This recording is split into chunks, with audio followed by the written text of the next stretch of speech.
संकट से रक्षा करो पवन पुत्र हनुमान।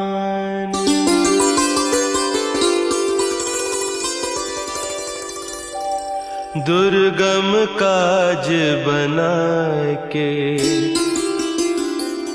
कीन्हे भक्त निहाल। अब